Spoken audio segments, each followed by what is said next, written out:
I don't know how for me, like I have like a lot of anxiety right now for you.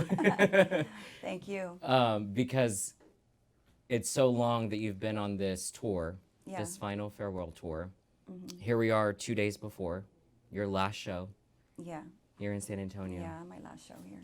I know you've been asked a lot through these last few months, how does it feel? But I feel like this right now is kind of the question of like, how does it Right. feel with 2 days out? Like now it's really hitting home. Yeah. Yeah. I guess I really was trying not to think about it so much, but because I've just, been home alone with my thoughts and everything and gearing up to today, and like I'm starting to see friends and family, and like it's really starting to hit me that this is going to be the last performance of my career. To say that, when you Yeah. say that out loud, Yeah.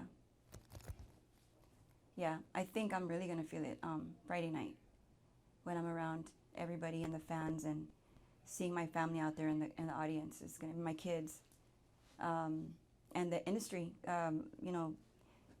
My friends that are in the radio that are going to be there to see me, to support me. But it's I know I'm gonna. I hope I don't break down, but I yeah, mean, I might. yeah. Mm-hmm. And that's okay if you do, Yeah. you know? Yeah. I know that in these last few months, I was listening to a few interviews you've done, and you were saying you've had moments where you've been very emotional, Mm-hmm. touring throughout. Yeah. What has kind of like have been those moments for you that you've kind of just really have hit you hard, where you're like, okay, I I'm think feeling it. I think it's when I perform like the signature song, especially Lunayena, because it's like the first Mm-hmm. slow song in the set and the first ballads. And so as I'm getting ready to perform it, I'm thinking, oh my gosh, like this this is eventually, you know, these are the last times I'm going to be performing this song. And so that's when it hits me. Yeah. Yeah. I know that you've been asked why, and a lot from what I'm hearing from you is you felt like it was right timing for you. Yeah, the timing is right. Yeah. I just recently got baptized. I'm now a Christian.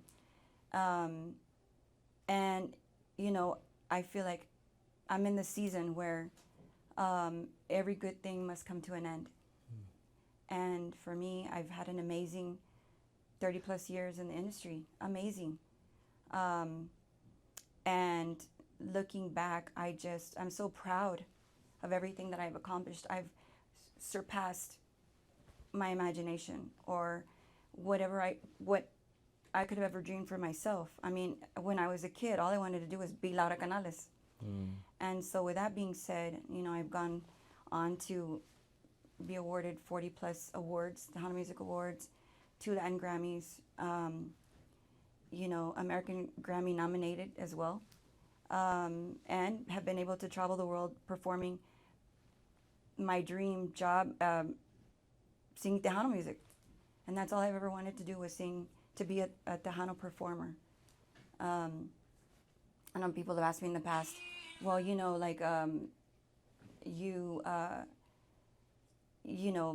do you ever plan to do an international or whatever that means, right? But my goal, my dream was always to just do Tejano music and take it as far as I could. That's really where my heart has always been. Mm. Mm-hmm. When you think of like your 9-year-old self, Mm-hmm. when you really, Yeah. I think I was listening to you, said that your dad always felt like when you were even younger than that, he saw something in He you saw something in me. with music. Yeah. When you think of 9-year-old Elida Yeah. to where you're at now Yeah. and the career that you've had, and you talked about all the milestones that you've had, Right. it's beautiful. Yeah. My dad saw something in me and believed in me, and I remember him coming home and saying, "You know what, baby doll," because that's what he used to call me. Mm. He goes, "I'm gonna put you in Johnny Gonzalez at the time was having like a Star Search type of show contest, and so he's like, "I'm gonna take you," and I was like, "Okay." I mean, I was a 9-year-old kid. I Mhm. mean, I was like, "Okay," and I had just performed at the talent show in school, and I had performed a song. It's an English song, "Crying on the Corner," and then it was Fame. A song by Fame, which at the time was the thing, like the K-pop of today. Yeah. That was the thing Okay. of then. To put it into perspective. And so I performed the song in my little braids with my warm-ups that my aunts had made Yeah. me a homemade outfit, you know. And I knew after that moment that that was my destiny. And so my parents kept encouraging me, and I kept pursuing it up until, I mean, that's just something I always knew I was going to do. It was just something in my heart, I just was determined to make it, you know. Well, I think because singing is one thing, Hmm. and that takes a lot. Yeah. Then I think about, you know, the 30 plus years you've been doing that, and then it's the songwriting part of it. Hmm. You know, being in the studio. What's that like in that process? Was there more that you preferred more, that you loved more, that your heart was? I loved, especially in the beginning, I loved the songwriting, the creating, um, the getting together with the band and just coming up with, like, we were just so excited, so hungry to just do something and just put it out there and record. And you know, I really miss that. I wish that I could have kept that same fire through my entire career, because I mean, what I mean by that is that the fire's always been there, but it was the chemistry that I had with the band, my band at the time. Like, we're all young, we're like in our 20s, you know, they're all monster musicians at such a young age. Like, you know, I consider myself, I was very talented, and I knew I was very confident. And that's what it takes to be in any industry, I would think. I was very confident, and so are they. So imagine having a confident accordion player, bass player, drummer, and everybody just wants to shine. And so that's the kind of band that I had, and we were just ready to make it. Yeah, so it was intense, exciting, exhilarating. It was just, it was everything. Yeah. And then take us like to that moment too when you're on stage. And I always think, like, if I were to put I can't sing, but if I could though, but like I think about, you know, when people are there and they feel your music. Yeah. And they're singing along, you know, duele. Pásame el tequila with that song. You know what I mean? Like, Yeah. you know, we feel it. I mean, I hate that cliche question, how does that make you feel? But I mean, that's got to move you too. Yeah. In that moment where you have everyone singing along with you. Well, it took me a while to get there. Even though I had Luna Llena, I was fairly new in the industry, and you know, Selena had just passed, so it was like there was kind of a sadness, you know, even in my introduction into my career. You know, I came in at 94, she passed away in 95, and so right. It was all like a whirlwind of like, what's happening here, you know. And so I feel like I didn't really get grounded or my stepping really up until 9 to 10 years later. Wow. Is when I wrote Duele. Maybe a little less. But I was still writing in between. But really it wasn't until, you know, and the experience of being on the road and what comes with it. You know, there are a lot of disappointments that come within this, you know, like you're on the road and things are happening and you're trying to go on stage and put on a show, put on a performance, but there's things going on back in the background that they don't know about, you know. And so, and you just kind of live and learn, and you just keep rolling with the punches, so to speak, you know. And then I was going from one label to another label, still trying to write, you know, still trying to make it happen, make it work. And then EYA 98 happened, and that's probably what, maybe third, fourth album into my career. And so when Duele happened, then I connected. I was able to connect with, especially the females. And it was really hard because, you know, it was hard because I'm a female, you know, and you think, you know, like after Selena, I just felt like people weren't going to grasp onto another female. But I just tried to stay original. I tried to be myself, stick to what was true to me, to myself, and a lot of that, the songwriting really helped me. And so when Duele was written, honestly, that wasn't meant for anybody but myself and what I was going through at the time. Wow. And just heartbreak and, you know, something that happened to me personally. And then I wrote this song, and then everything changed. You know, even though I had Luna Llena, I had Te Sigo Amando, I had a couple of songs under my belt, but really I feel like I gained the respect when I wrote Duele, when we recorded Duele. Funny story though, I was invited to perform at the Obama the inauguration, and I performed with a world renowned mariachi. And I remember we were practice. Michael Salgado, he and I did juntos. I'm sorry, quedamos como amigos. And I'm talking to the mariachi backstage, and one of the guys asked me. He says, "So, God, that's such a good song." He goes, he said, "Who wrote that song for you?" And I said, "I wrote the song. I wrote it." I didn't say it like that, but in conversation, "Oh, it's one of my songs. I wrote it." And I remember he and his buddy, one of the other mariachi, they laughed like, "Ha ha ha, that's funny. No, really, who wrote the song?" And I was like, "No, really, I wrote it." And so they were, surprised because that song had become a signature song even in California where they were from. His girlfriend sang in a mariachi, and they would also perform it. And so it's like that was when I knew that was the biggest compliment that he could have paid, because at that moment I knew that, wow, that song had already reached another level. Yeah. And now I can't perform a show without singing Duele. We all want to hear it.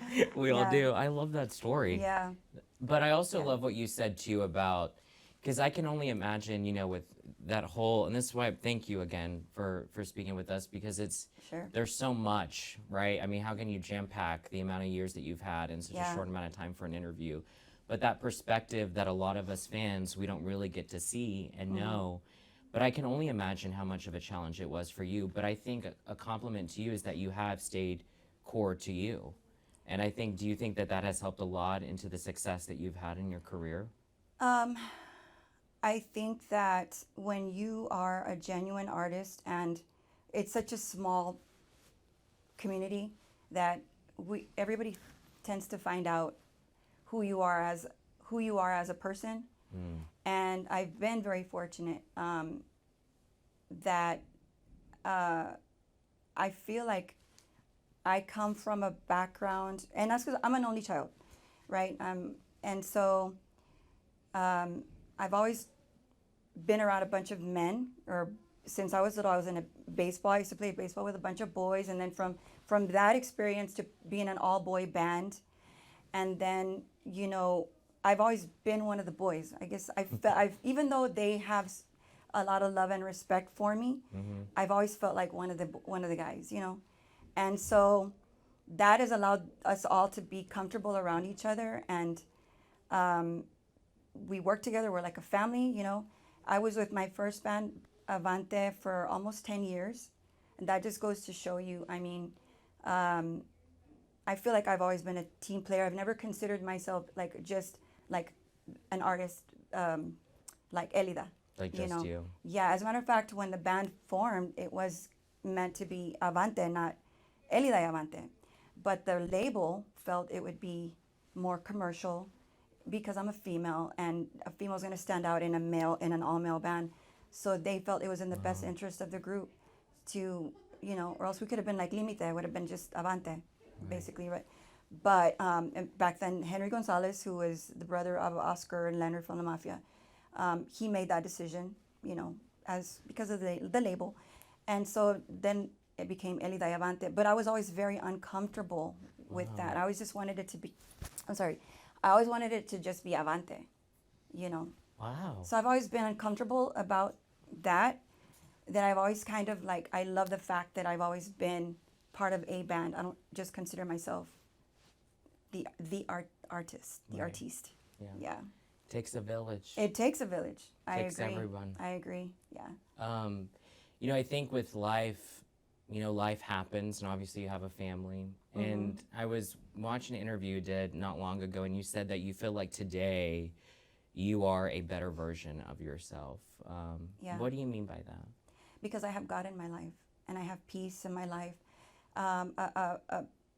A peace beyond understanding, and you could only know unless you have the Holy Spirit in you. And for the longest time, I was trying to fill that void, I guess, of acceptance growing up. I wasn't, and I'm going to be very transparent with you. Growing up, I had a loving mom and dad, very loving, And like they kind of poke the jokes, like, ay, viene la prieta, la morena, and in my family, like, I was always not the prettiest, not the one What? not the one that anybody paid, not the one that anybody paid attention to. I felt that way. But there was one thing I did have was I had a talent to sing, and I was very shy though. But if you got me in front of people, I would sing it. I would love to sing. I love singing in front of people, and so through the years, I don't know. I just, through the grace of God, I'm here. But I feel that I've always lacked a sense of confidence that the music has given me, but now even more so the fact that I have God in my life and that peace and that void in my life, that no matter how many awards you get or how many accomplishments you have in life, which are beautiful and they are highlights of my life in my career, but there was always that it's not enough. Like you're still looking for that next fix, whether it's, I don't know, an award or having 5,000 people at your show or another duele. You're always looking for the next thing. And it was just like, after duele, it's kind of like, I got to keep the momentum going. You know what I'm saying? Yeah. And so, and it's hard, because you also reach, you feel like you've reached the pinnacle of your career, but then you're like, but wait, I still have a little bit more. But then what starts to happen is that I feel like God's knocking at my door and he's waiting for me to open it. And I just maybe kept not fighting it, because I feel like I've always been a spiritual person. But then one day I just felt like I woke up and I just let him in, so to speak. And things in my life just started to change and unravel, but in such a beautiful way, to the point that it was already in my heart that I was getting ready to stop. And then my dad got sick. My dad, got diagnosed with dementia. And again, going back to, I come from Mexican American family household. The way we are. We hold on. We take care of our own, our viejitos. We're family oriented. Right. And I just, as much as I've given to my career, I felt like, okay, I'm content with everything that I've done. Now it's time to take care of my parents, spend more time with my kids. Now I have 2 grandbabies. I don't want to miss those milestones, because I feel like I did miss out on, which a lot of us do. Right. We're all trying to work and trying to make, things happen for our family. But I feel like I have that advantage now that I can, take this time for myself now and enjoy. We travel a lot, but we're also working when we're traveling, so we really don't get to enjoy. Get a break. Like we're, at the show and the beach is down the street, but we can't go because we have sound check, or I have to go to radio, or I have to go to promotion, or those kinds of things. I want to take a little bit of time for myself and kind of reconnect and also reconnect with myself and see what does Elida want? Like what because I made my dream come true, but now what else is there out there for me? And I think that one of those things for sure is spreading the word of God, which is spreading the, who God, Jesus, what my testimony, how I got to this point. We all have a testimony that we all need to share. But for me, like I said, everything changed for me when God came into my life in the most beautiful way. And then I got baptized, and actually I got to know, how can I say, I received Christ a year before, and then I said, I'm ready to get baptized. Exactly a year later, I got baptized. Wow. Yeah. I'm getting a sense of peace from you. Oh, yeah. Yeah. Was it hard to let go of this, of Elida Reyna? Is it going to be hard? I had a friend say, like, aren't you going to miss, the you know, the los aplausos, or aren't you gonna miss The screams. yeah. I know I'm gonna miss it. I mean, of course I'm gonna miss, you know, what one of the things I love most about performing is after the performance, when I get to go and greet the fans when they come to the booth, and I'm taking pictures with them, and we're laughing together, and we're reminiscing, and a lot of them are fans that have come through the years, and we kind of catch up on, oh, you had a baby, oh, Yeah. you know, oh my gosh, so your dad, I'm so sorry, and I remember him because he used to come with you to the shows, Yeah. or oh, you know, so and so. It's just, you know, a lot of that, and I'm gonna miss that. I'm gonna miss. Oh my God! Now I don't cry. I'm gonna miss. Yeah. But It's more than fans, and I think too the loyalty Yeah. that they have given you. Oh, yeah. You can't really put a price on that. That love. Yeah, I love them. They love me. And you know what? They communicate through. Thank God for, you know, social media and texting and messenger and all that. And I'm just so grateful. I know that a lot of them have been reaching out, and I've been inundated with messages, and I promise I'll get back No. to all of you. But yeah, it's Beautiful. they're beautiful. Yeah. Yeah. I know you've been being asked, like, what's next? And it seems like you're still going to navigate. And I hate that question because it's like, let me live now. Well, you no, know, I let me mean, live through my. and it's, I mean, understandably, I mean, yeah, that's like it's like, we want to know. yeah, the million dollar question is Yeah. like, what are you gonna do? And what I say is that, you know, I'm leaving it in God's hands. I mean, I like I said, there's so many things that I want to do. I'm so blessed that I have this platform that they've given me, that after I take this short break, I'll figure it out, you know. For sure, I'm going to continue to serve Jesus, right? That's the first and foremost thing. Be there for my family. But I also have a couple of other things that I have dreams of doing. I have a couple of businesses, but there's one that I'm really, really excited about that I'm hoping I can share with you in the near future. But it's like there's a lot of things that I want to do. Yeah. And the problem is that it's not a problem. It's a good problem to have. Is that I've been wanting to dabble in all these other things, but I'm so focused on the music. I've been so focused on my career for all these years, and now I'll be able to, you know, one of those passions was starting up a makeup line, which was so successful for me, did so well. But again, because I was so engulfed in this, you'd kind of lose track on, you know what I'm saying? And I like to be very involved in Be all in. Yeah, you have to. And when it's your business, you have to be all in. And so now I'll be able to focus on these other businesses. But trust me, you will be the first to know when I decide to. We're all gonna want to know. Yeah, definitely. And I would love to let everybody know as soon as that happens. But definitely, I'm excited. But yeah, it's starting to hit me. It really is. I know that Friday will be extra special, if not the most emotional day,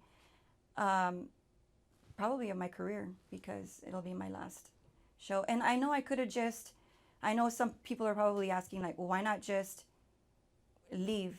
But I didn't want to just leave and not say. I wanted to leave and on a good note, and, you know, sing my songs with you one last time.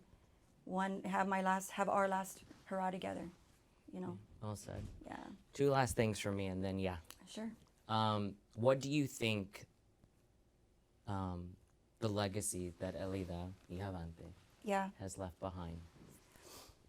I would hope that they would say, or